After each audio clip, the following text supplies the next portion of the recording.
Ano ang nakain ng Blackwater? Dahil kuno may magaganap na big revamp at ang ginawa nila nagpakawala ng 4 hanggang 5 player ng sabay-sabay, ora-orada, at ang pinakamasakit, hindi man lang nila sinabi na ang mga players pala na ito ay hindi natanggap sa roster.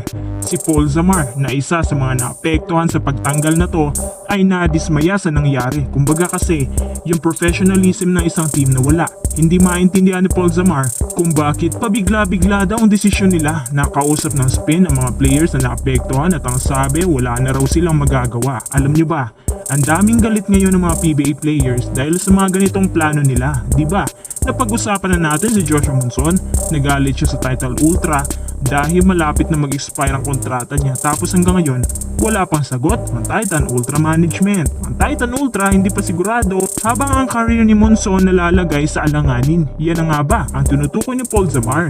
Ang gusto lang naman sana niya matapos niya ang complete 3 conferences sa isang taon. Nakalaro na siya sa 2. Bahala na kung agad naliligwak basta makumpleto lang daw niya. Yung 3, okay na raw yan. Pero ang pinakamasakit, nagpapakahirap siyang bumangon ng maaga para lang umattend sa mga practices nila. Tapos yun pala, wala na siyang team na babalikan. At nung nalaman niya na malapit na mag-expire ang kontrata niya tapos wala pang sinabi ang Blackwater, nilapitan na lang niya ang isa sa mga officials upang tanungin ang estado niya. Pero hindi raw ito sumasagot na para bang nagpapahiwatig na malabong ipag-sign siya.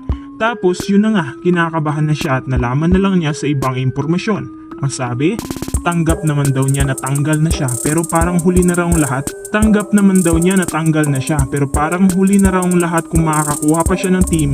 At nga pala, bukod sa kanya, tinanggal din si Bradwin Ginto, Clifford Hopia at ang rookie nila na si Camillus Altamirano. Sobrang dami nilang binagsak sa roster sa isang araw lang na para bang may magbabago talaga kung gagawin nila to. Pasensya na sa mga makakarinig. Pero magiging ganun pa rin yan. Hindi ko alam kung magbabago pa ba ang Blackwater. Hindi naman sa pangano pero ilang coach na ba ang dumaan dyan na ang sabi babaguhin nilang Blackwater.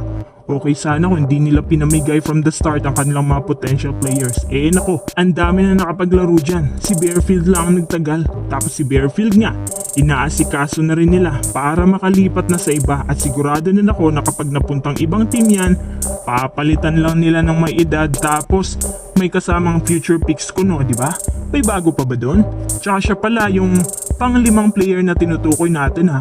Anyway, bahala na si Batman kay Blackwater.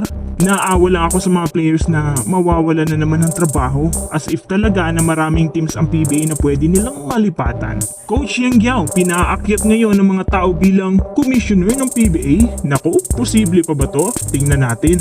Una sa lahat, bakit naman si Coach Yang? Eh wala naman siyang maraming kapit.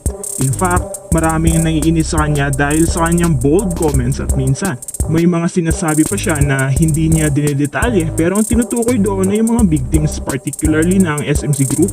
Sa totoo lang, saludo ako kay Coach Yang dahil di siya takot sa mga komentong to. May mga pagkakataon na may mabibigat siya na bibitawang salita pero binabawi lang niya sa dulo para hindi naman siya magmukhang kontrabida sa PBA. Pero alam ko kay Coach Yang, since nung si Willie Marshall ang humahawak nito, marami na siyang reklamo. Kaya nga marami din ang may gusto sa kanya dahil siya yung nagiging boses minsan ng bawat individual. Punto por punto ang kanyang sinasabi at syempre recently lang nagkaroon ng hindi pagkakaunawaan si Coach Yang at si Al Francis Chua na umano'y may malaking impact sa mismong liga ang posisyon niya. At dyan pa lang, imposible na talagang mangyari ang bagay na yan. Tapos hanggang ngayon na parang hindi pa nga sila nagkakaayos. Pero sige, pagpalagay na lang natin na oo naman, gusto natin siya maging commissioner.